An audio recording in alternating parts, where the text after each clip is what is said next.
Once in a while, old technology enjoys a comeback, thanks to new, younger audiences. We'll take the vinyl LP record, for example. Next, well, look out for the return of the manual typewriter. Hard to believe in this electric-powered digital world of ours. However, there's a guy in Goodlettsville who's playing a big part in the typewriter comeback.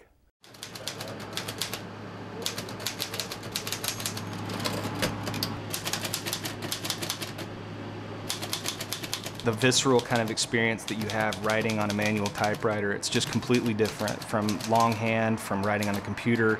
There's this ritual that you get into if you're going to write on a typewriter, and you've got your paper, you've got your ribbon loaded.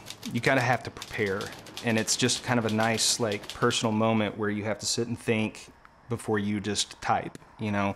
But it takes all the digital distraction away. Kirk Jackson had never touched a manual typewriter. That is, before the day he and his wife walked into a local thrift store. He saw one on sale, bought it, and soon his life would never be the same. Got it home and started playing around with it. Once I figured out how to clean it up and got a ribbon in it, I was 3 sentences in and I was hooked. Love at first type? Well, sorry, but yes. Next thing I know, 3 grew into 10, and my wife was kind of curiously tolerant, but asking, you know, like, what's the deal here? And I'm like, I don't know, I just like these things. So much that his collection now totals about 250, with just about every brand made in America and Europe during the early and mid-1900s. And they just all have different feels. You know, some of them are way more responsive than others, and some, like the ultra portables, you really have to kind of bang on them to get a good imprint. Kirk taught himself everything about the mechanics of these human-powered machines, so eventually he became a go-to guy for owners seeking repair work. Usually they're just dirty. That's really what it is. I mean, every once in a while you'll run into bent linkage or something for one of the type bars, but I mean, these things were built to last. They're simple yet complex machines. Kirk uses tools you can't buy new anymore, or like this one used for removing key rings. Kirk uses the internet to buy old typewriters, which he in turn refurbishes and resells. In fact, his business name is Nashville Typewriter, and his customers call from around the country to strike a deal. I get a lot of people that'll reach out to me and ask what I think that they would like, you know, and that always excites me because I like to talk about typewriters. So I kind of ask them what they're looking for, what they're wanting to use it for, and that kind of directs me towards what they're after. But portables are really big right now. People are really interested in being able to carry their typewriter around, go to the park, you know, that sort of thing. Sometimes a jewel like this Olivetti Studio 45 comes along and, well, it's just hard to let it go. Man, it showed up. I don't think it's been used. I mean, it's just pristine. The little return lever that's cast like brushed aluminum still has like the plastic coating to protect it from the factory. And I've kind of been wringing my hands over whether or not sell it, but I think that I'm gonna have to get better about that and let it go. Here's a little typing trivia.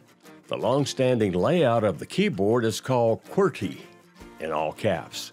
And while most typists use all 10 fingers, many a writer has turned out classic works using the old 2-finger technique.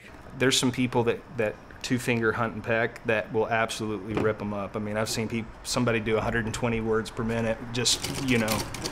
So I know, it's amazing. It's almost more impressive. Oh, this brings back memories. You know, typing was my favorite class in high school. Why? No homework. Got pretty good at it. Uh-oh. Kirk, got any whiteout?